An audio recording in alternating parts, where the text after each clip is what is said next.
இன்றைய புனிதர் அறிவோம். பிப்ரவரி 1. புனித ஹென்றி மோர்ஸ். கத்தோலிக்க திரு அவையின் விசுவாச கோட்பாடுகள் மீது ஈர்ப்பு கொண்டவர். நோயாளிகளின் உடல்நலத்திற்காகவே உழைத்தவர்.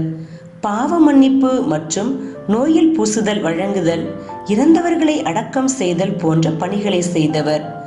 என் பாவமே என் பாவமே என் பெரும் பாவமே என்று பாவ மன்னிப்பு வேண்டியவர்தான் ஹென்றி மோர்ஸ். இங்கிலாந்து நாட்டில் சாப்போக் நகரில் புராட்டஸ்டாண்ட் கிறிஸ்தவ பெற்றோருக்கு 1595 பிறந்தவர். மிகவும் பக்தியான குடும்பத்தில் பிறந்த இவர் கேம்பிரிட்ஜில் உள்ள கார்புஸ் கிறிஸ்தவ கல்லூரியில் ஆரம்ப கல்வியை கற்றார். தமது 17ஆம் வயதில் சட்டம் படிப்பதற்காக லண்டன் சென்றார். கத்தோலிக்க திரு அவையின் விசுவாச கோட்பாடுகள் மீது ஈர்ப்பு கொண்டார். அதை பற்றி நிறைய தேடி வாசிக்க ஆரம்பித்தார். உண்மையை கண்டுகொண்டார். 1214ஆம் ஆண்டு திருமுழுக்கு பெற்று கத்தோலிக்க கிறிஸ்தவரானார். இங்கிலாந்து திரும்பியவுடன் குருமடத்தில் இணைந்து பயிற்சி பெற்று குருவாக வேண்டும் என்று முடிவெடுத்து கப்பலில் பயணம் செய்தார். இங்கிலாந்து துறைமுகத்திற்கு கப்பல் வந்தது.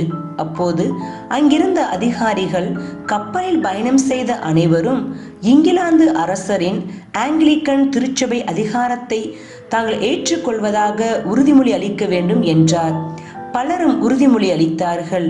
ஆனால் புதிதாக கத்தோலிக்க திரு அவையை தழுவிய ஹென்றி ரோமை ஆயருக்கே என் தலை மரியாதை செலுத்தும் என்று கூறி மறுத்துவிட்டார்.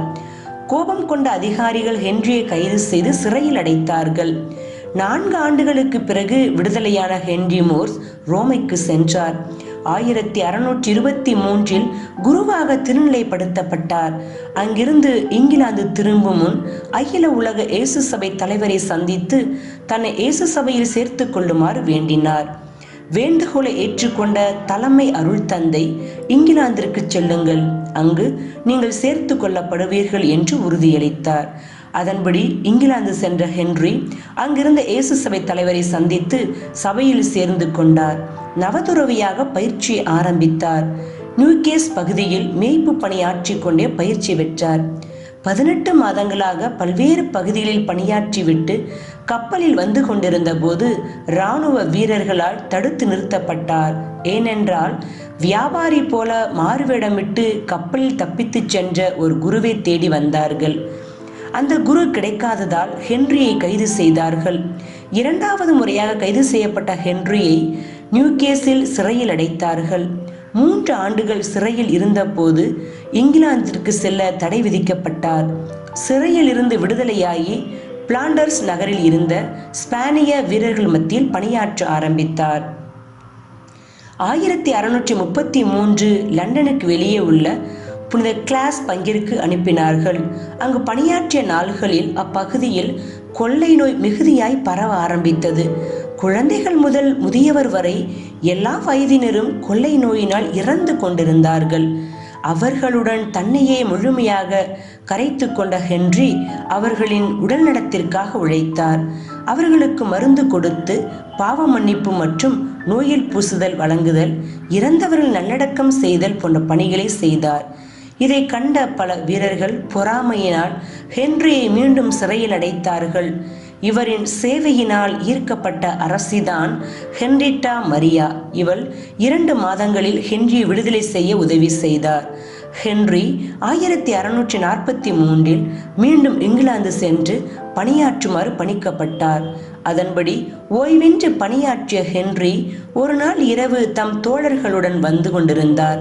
வழியில் நின்று கொண்டிருந்த வீரர்கள் ஹென்ரியை கண்டு கைது செய்து உயர் அதிகாரியின் வீட்டிற்குள் இழுத்துச் சென்றார்கள். இருட்டறையில் அடைத்தார்கள்.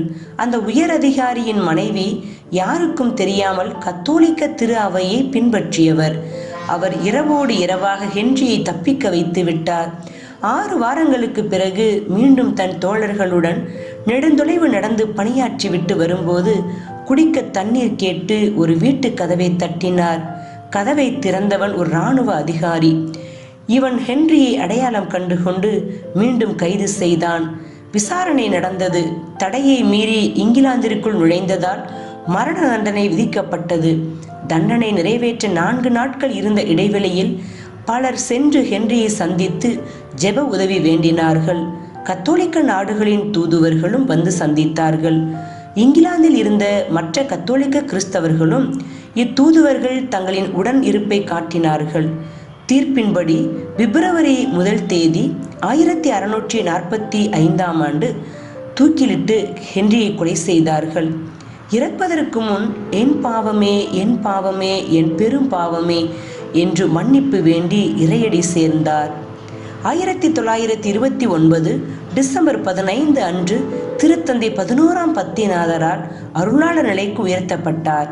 திருத்தந்தை 6ஆம் பவுல் 1997 அக்டோபர் 25ஆம் தேதி ஹென்றி மோர்ஸை புனித நிலைக்கு உயர்த்தினார். இன்றைய புனிதரிடம் கற்போம்.